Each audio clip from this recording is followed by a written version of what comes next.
أعوذ بالله من الشيطان الرجيم بسم الله الرحمن الرحيم رب اشرح لي صدري ويسر لي أمري واحلل عقدة من لساني يفقهوا قولي واجعل لي وزيرا من أهلي يا رب زدني علما يا رب زدني علما يا رب زدنی علما۔ السلام علیکم ورحمۃ اللہ وبرکاتہ۔ میرے پیارے بچے، میرے شہزادے بچے کیسے ہیں؟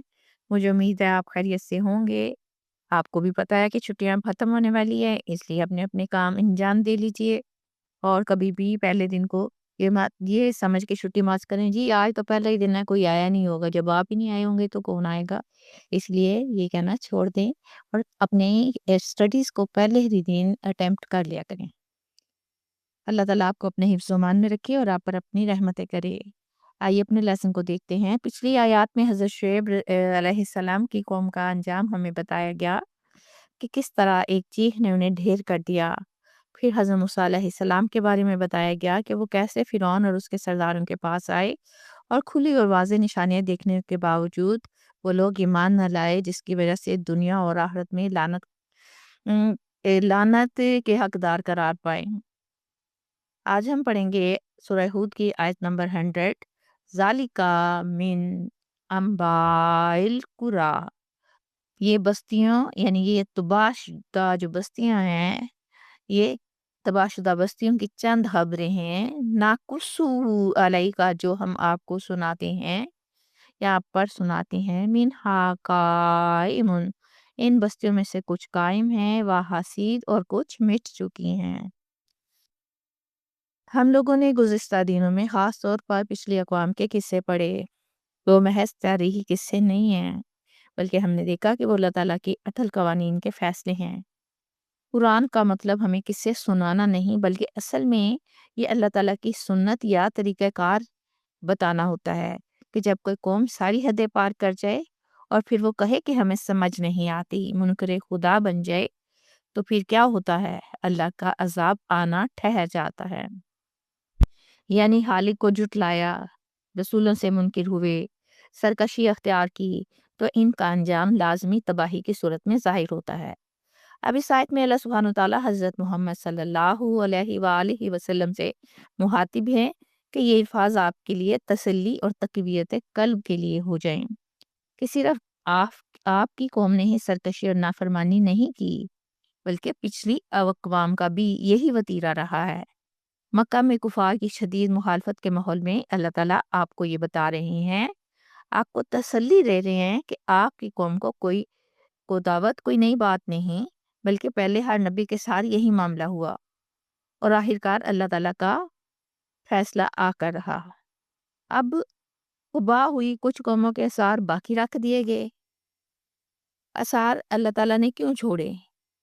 کیونکہ ہم جیسے لوگ جب ان آثار کو دیکھیں تو عبرت پکڑیں۔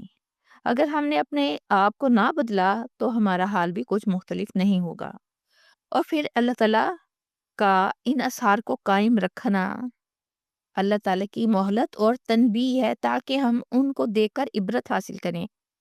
اور اگر ہم یہ سمجھ لیں کہ ابھی عذاب نہیں آیا تو ہم حق پر ہیں، بہت بڑی غلط فہمی ہے۔ آخر میں لفظ حسید ہے۔ حسید کا مطلب ہے جڑ سے کاٹ دینا۔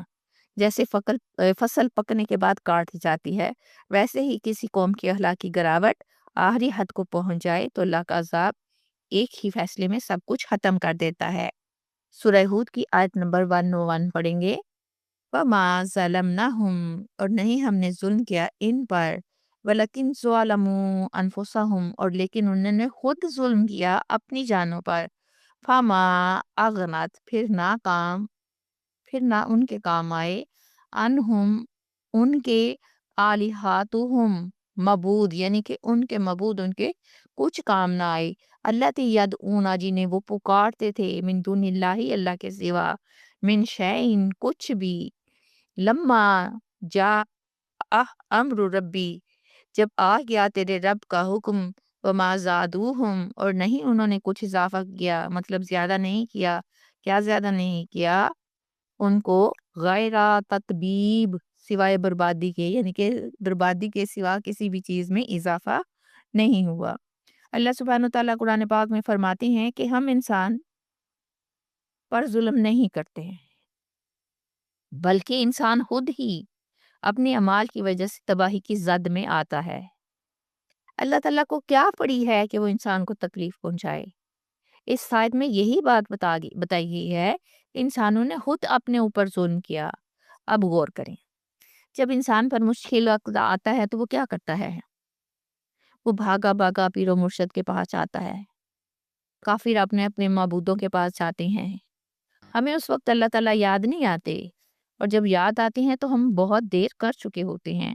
اللہ تعالیٰ فرماتے ہیں کہ انہوں نے بے قصور کسی کو نہیں پکڑا جو کہ ظلم کا وہم ہو سکے کہ اللہ تعالیٰ نے ظلم کیا ہے۔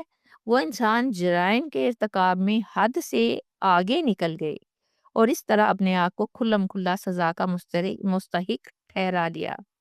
تو تب اللہ تعالیٰ کا عذاب آیا۔ اب پھر اس وقت دیکھیں جب معبودوں یا دیوتاؤں کو پوچھتے تھے اور جن کا انہیں بڑا سہارا تھا اور جن سے بڑی بڑی انہوں نے توقعات باندھی تھیں، وہ ایسی سخت مصیبت کے وقت کچھ بھی کام نہ آئے، اور وہ بلکہ کام آ ہی نہیں سکتے تھے۔ کیسے آ سکتے تھے؟ الٹے ہلاکت کا سبب بن گئے۔ انہوں نے اللہ تعالیٰ سے نہیں، ان سے امیدیں قائم کی، چڑھاوے چڑھائے، مزاروں پر سجدے کیے، گھٹنوں میں گرے، پیسوں کی بارش کی، اور آخر یہ روز بد تو دیکھنا ہی تھا۔ اب ایک طرف تو اپنے خالق یعنی اللہ تعالیٰ سے منکر تھے، دوسرے انبیاء کرام کی تکذیب کی۔ یہ سب تو عذاب کا سبب بننا ہی تھا نا، لیکن شرک و بت پرستی کر کے اپنے آپ کو مزید عذاب کا مستحق ٹھہرا لیا۔ کیا نتیجہ نکلا؟ کفر میں حد سے بڑھ گئے اور نتیجتاً بربادی کا شکار ہو گئے۔ غور کریں اور بتائیں کہ یہ آیات جن کو ہم سمجھ کر پڑھتے ہیں کیا ہمارے دلوں پر اثر چھوڑتی ہیں، یا پڑھ کر ہم پھر غافل ہو جاتے ہیں؟ اگر تو اثر ہوتا ہے نا، کہ سمجھ لیں کہ ہم اللہ تعالیٰ کے قریب ہو رہے ہیں، ہمیں اللہ تعالیٰ کا قرب حاصل ہو رہا ہے۔ سورہ ہود کی آیت نمبر 102 پڑھتے ہیں، وَكَذَلِكَ، اور اسی طرح ہوتی ہے، اخذو ربی کا، تیرے رب کی پکڑ، اذا اخذ القری، جب وہ پکڑتا ہے بستیوں کو، وہی اس حال میں کہ وہ ظالمہ ظلم کرنے والی ہوتی ہیں، اِنَّ أَخْذَهُ،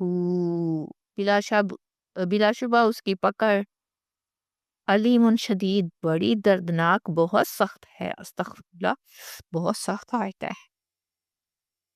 اس آیت میں اللہ تعالیٰ اپنی سنت و طریقہ واضح کر کے فرما رہے ہیں کہ اللہ تعالیٰ کا ایک آفاقی اصول ہے۔ اللہ تعالیٰ فرماتے ہیں جس طرح پچھلی قوموں کو پکڑا گیا، اسی طرح تیرے رب کی گرفت ہوتی ہے۔ یہ کوئی وقتی یا حادثاتی عمل نہیں ہے جسے ہم اگنور کر دیں، بلکہ اللہ تعالیٰ کا مستقل قانون ہے جو تاریخ میں بار بار ظاہر ہو کر رہتا ہے۔ ہم نے پڑھا جب اللہ تعالیٰ کسی بستی کو پکڑتے ہیں، یہاں لفظ قرا کا لفظ جو ہے واضح کرتا ہے کہ یہاں اجتماعی نظام زیر عذاب آتا ہے، یعنی کہ جب ہر فرد برائی میں مبتلا ہو جائے۔ یہ سزا چند افراد کے لیے نہیں ہوتی، بلکہ پوری قوم، پورا سماجی ڈھانچہ اللہ تعالیٰ کی گرفت میں آ جاتا ہے۔ اب چونکہ جرم بھی ہم لوگ اجتماعی طور پر کرتے ہیں، تو گرفت بھی تو اجتماعی طور پر آئے گی نا۔ ظالمتن مطلب ظلم کرنے والی بستیاں۔ اب ظلم کرنے سے مراد صرف قتل و غارت، ناپتول میں کمی، ناپاک نفسی خواہشات کا نام نہیں، بلکہ سب سے بڑا ظلم جو انسان اپنے آپ پر کرتے ہیں وہ شرک ہے، حق سے انکار ہے، اور اللہ تعالیٰ کے بھیجے ہوئے نظام کو رد کرنا ہے۔ اور جب ظلم پورے معاشرے کا معمول بن جائے تو پھر اللہ تعالیٰ کی گرفت بھی یقینی ہو جاتی ہے۔ آیت کے آخر میں فرمایا گیا ہے کہ بے شک اللہ کی پکڑ نہایت دردناک اور سخت ہوتی ہے۔ بہت ڈر لگتا ہے ایسی آیات پڑھ کر۔ اس جملے سے وضاحت ہوتی ہے کہ اللہ تعالیٰ کی گرفت اچانک بھی ہوتی ہے اور فیصلہ کن بھی۔ جب وہ آتی ہے نا تو نہ کوئی طاقت بچا سکتی ہے اور نہ کوئی تدبیر کام آتی ہے۔ یہی وجہ ہے کہ قرآن پاک بار بار تنبیہ کرتا ہے کہ اللہ تعالیٰ کی ڈھیل کو، اللہ تعالیٰ کی کمزوری نہ سمجھو۔ یہ پوری کائنات، پوری انسانیت کے لیے ایک سبق ہے کہ اللہ تعالیٰ صرف افراد ہی نہیں، قوموں کا بھی احتساب کرتا ہے۔ ہمیں ہر روز اپنا احتساب کرنا چاہیے کہ سارے دن میں ہم نے کتنا جھوٹ بولا، کتنی بے ایمانی کی، جی کتنی کس کو تکلیف تھی، کتنا کس کا دکھ بانٹا، کتنا اللہ تعالیٰ کے حقوق پورے کیے اور کتنے حقوق العباد کا خیال رکھا۔ ہمارا دل اور ضمیر جھوٹ نہیں بولتا بلکہ آئینہ دکھا دیتا ہے۔ اسی کے ساتھ میں آپ سے اجازت چاہتی ہوں۔ ہنستے رہیے، بستے رہیے، خوش رہیے، آباد رہیے، اللہ کے امان میں رہیے۔ اللہ حافظ۔